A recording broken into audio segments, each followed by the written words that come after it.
Salut à tous, j'espère que vous allez bien. Mon chiot est enfin arrivé, j'ai pu le récupérer il y a 2 jours de cela. Suite aux différents cambriolages que j'ai eu à subir à 2 reprises en un intervalle de 4 mois qui m'ont valu des pertes allant de 650 à 700 000. Dans mes précédentes vidéos, je vous ai fait part du fait que j'allais prendre des mesures afin de pouvoir sécuriser mon élevage de poulets de chair. Donc actuellement, j'ai arrêté l'activité. Donc les bâtiments sont vides. Le temps pour le chiot de grandir et pouvoir assurer cette sécurité. Donc j'ai récupéré ce chiot qui n'est pas vraiment un chiot de race. C'est d'après ce que la personne m'a dit, c'est un Askal. Mais on s'est communément appelé cela les Kwanjang. Bon, les Askal, ce sont des chiens de Philippines. Et en fait, là, n'était pas trop, mon accent n'était pas trop mis sur le fait que je veux un chien de race. Je cherchais un moyen, ou bien une sorte de sécurité, avoir un chien pour dissuader des potentiels agresseurs ou bien des potentiels voleurs. Donc, je crois que il pourra être un bon moyen de dissuasion pour toute personne ayant un élevage. Je vous assure, il n'est pas agréable d'avoir son activité comme l'élevage et donner de son temps et s'investir de la sorte et se faire cambrioler et voir toute sa production s'envoler comme ça parce qu'il n'y a pas eu une bonne sécurité. Donc ça a été le cas pour moi. Et bien que je savais qu'il fallait un chien, mais face à certaines réticences, donc cela n'était pas possible. Maintenant c'est possible et je me suis procuré ce chiot. Je crois qu'il va pouvoir assumer le rôle de pouvoir protéger les prochaines bandes quand je vais me relancer.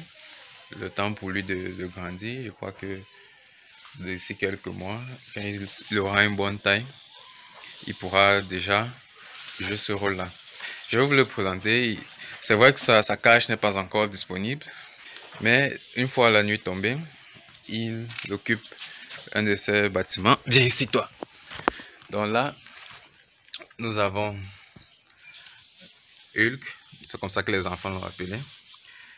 C'est un chien Askal, comme je l'ai tantôt dit. Allez, regarde ici. C'est un chien Askal. Et ils peuvent mesurer jusqu'à 60 cm en hauteur et avoir un poids de 29 kg. Donc, oups là, il est important. Donc le voilà, il bouge beaucoup. Je crois que ta mission, il bouge beaucoup et il aura beaucoup à faire ici. J'espère que la façon dont il est agile, il pourra l'être face à certains potentiels agresseurs le moment venu. Donc, il est important, c'est une journée très ensoleillée, il est important de protéger son élevage de poulets, d'assurer sa sécurité.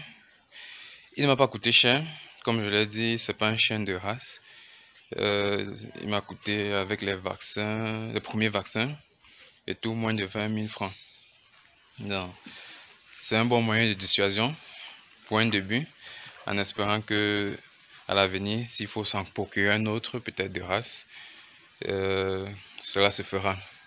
Donc à tout éleveur ou bien toute personne qui fait dans les activités d'élevage, que ce soit le porc, le poulet ou bien autre chose, il est important de maximiser la sécurité de votre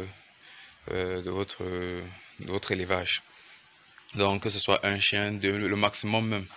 Et question de nourriture, si vous êtes dans l'élevage de chair et que vous faites le nettoyage de vos produits et faites la livraison, vous pouvez les faire manger les boyaux qui sont les intestins, tout ce qui va rester comme déchets après le nettoyage. Vous pouvez les nourrir avec. Donc la nutrition à ce niveau ne va pas être trop compliquée, ne va pas être compliquée. Mais seulement que pour la nutrition, il faut être vraiment ordonné sur comment vous vous faites la nutrition et comment vous lui donnez cette nourriture pour éviter qu'il ne mange n'importe quoi ou bien que en venant, par exemple, les brigands en arrivant, leur donnent une nourriture. En fait, éduquez-les de telle sorte qu'ils ne mangent pas la nourriture de n'importe qui. Donc, il faudrait qu'ils soient bien éduqués, bien dressés, je peux le dire ainsi, de telle sorte que il y a une seule peut-être personne qui puisse lui donner à manger à certaines heures, ou bien je ne sais pas trop comment vous allez donner cette éducation, ou bien ce dressage, de telle sorte que personne d'autre, ou bien s'il reçoit de la nourriture de quelqu'un d'autre, il ne le mange pas, de peur de manger une nourriture empoisonnée venant d'une tierce personne. Donc, sécurisez votre activité, sécurisez votre élevage, ayez des chiens, ayez d'autres mesures de sécurité, mais protégez votre élevage. C'est tout pour la vidéo d'aujourd'hui. J'espère que ça va inspirer plus d'un. Si tu n'avais pas de chien dans ton élevage, presse-toi, va vite t'en procurer un. Même si c'est un moyen de dissuasion, procure-toi de quelques chiens pour sécuriser ton élevage.